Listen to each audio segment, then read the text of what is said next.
Hi అండి అందరికీ, నేను మీ Sushma. Welcome to my channel. ఈరోజు మసాలా పాస్తా ఎలా తయారు చేసుకోవాలో చూపిస్తా అండి.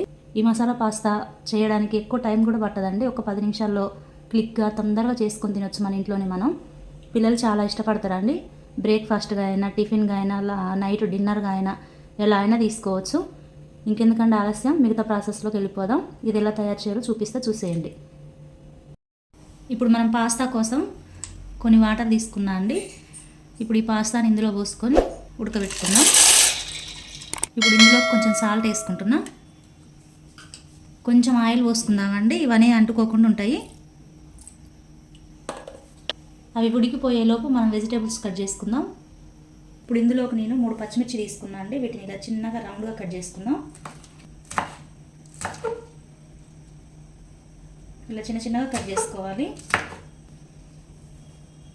ఇప్పుడు దీంట్లో కొంచెం కొత్తిమీర,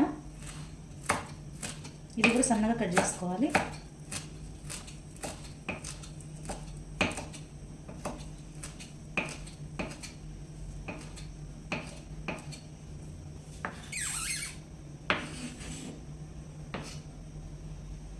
నేను కొన్ని వెల్లుల్లి రెబ్బలు తీసుకున్నా అండి.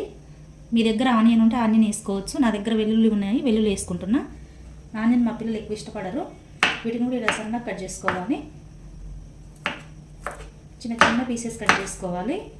ఇలా చేసుకుంటే మనకి మధ్యలో ఆ ఫ్లేవర్ అనేది తెలుస్తుందండి.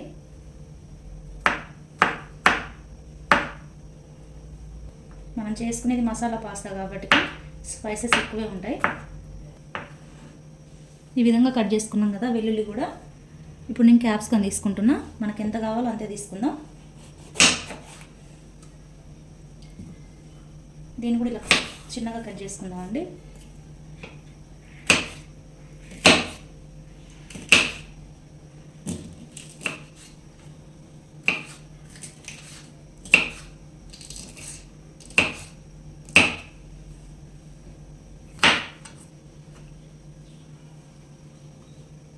గ్రీన్ క్యాప్సికమ్ కూడా తీసుకుంటున్నా. దీన్ని కూడా కొంచెం సరిపోతుంది మనకి. ఇది కూడా మనకి ఎంత కావాలో అంత తీసుకుంటే సరిపోతుందండి. మన దగ్గర క్యారెట్ ఉంటే క్యారెట్ కూడా వేసుకోవచ్చు. ఇవి ఇలా కట్ చేసుకున్నాం కదండి వెజిటేబుల్స్ అన్నీ. ఇప్పుడు పాస్తా ఎంతవరకు ఉడికిపోయినాయో చూపిస్తా. ఇందులో మనం సాల్ట్, ఆయిల్ వేసుకున్నాం కదండి. ఇంకో ఇలా అంటుకోకుండా ఉంటాయి. పాస్తా ఉడికిపోయాయా లేవా అని చూసుకోవడం ఎలా అంటే, ఇగో ఇలా షాక్ తీసుకొని ఇలా అనండి. ఇలా కట్ చేస్తే 2 పీసెస్ కావాలి. ఉడికిపోయాయండి.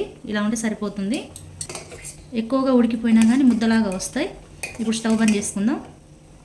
వీటిని అలానే వదిలేయొద్దండి, ఎమ్మటే స్ట్రైన్ చేసుకోవాలి. ఇప్పుడు నేను ఒక కడాయి తీసుకున్నా అండి. దీంట్లోకి మనం కొంచెం ఆయిల్ వేసుకుందాం, తక్కువే పట్టిద్ది. ఆయిల్ బాగా వేడింది కదండి. ఇప్పుడు ఇందులోకి ముందుగానే కట్ చేసి పెట్టుకున్న వెల్లుల్లి వేసుకుందాం.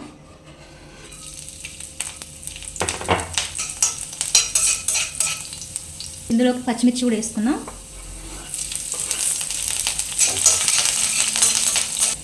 పచ్చిమిర్చి, వెల్లుల్లి వేగిపోయాయి కదండి. ఇప్పుడు ఇందులో క్యాప్సికమ్ ముక్కలు వేసుకుందాం.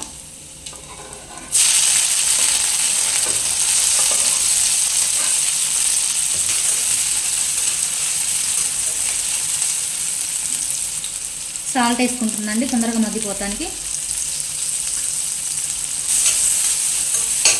క్యాప్సికమ్ ముక్కలు బాగా మగ్గిపోయాయి కదా. ఇప్పుడు ఇందులో కొత్తిమీర వేసుకుందాం.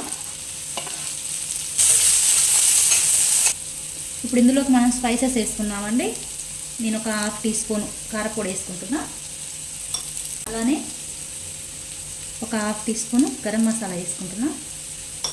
1 స్పూన్ రెడ్ చిల్లీ సాస్ వేసుకుంటున్నా. 1 స్పూన్ టమాటా సాసు. ఇవన్నీ బాగా కలిసేటట్టు కలుపుకుందామండి. ఇప్పుడు మనం సాల్ట్ ఇందాకనే వేసుకున్నాం కదండి. ఇప్పుడు నేను వేయట్లేదు సాల్ట్. ఇప్పుడు ఇందులోకి పాస్తా వేసుకుందాం. ఇప్పుడు ఈ పాస్తాకి మొత్తం ఇలా మనం వేసుకున్న స్పైసెస్ మొత్తం పట్టేటట్టు కలుపుకోవాలి. ఇలా కలుపుకున్నాం కదండి. వీటిని సిమ్లో పెట్టుకొని ఒక 1 మినిట్ దాకా కుక్ చేసుకుందాం. ఇప్పుడు ఇందులోకి ఒక 2 స్పూన్ల కార్న్ ఫ్లోర్ ఇలా కలిపి పెట్టుకున్నా అండి. ఇప్పుడు ఈ వాటర్ పోసుకుందాం. ఇప్పుడు ఇలా కలుపుకుందామండి.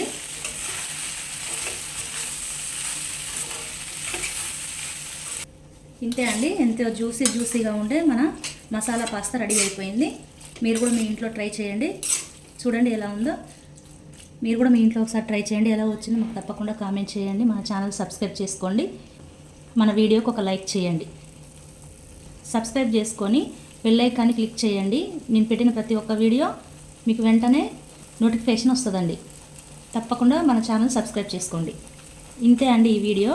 మరెన్నో వీడియోలతో మీ ముందుకు వస్తాను. మన ఛానల్ తప్పకుండా సబ్స్క్రైబ్ చేసుకోండి.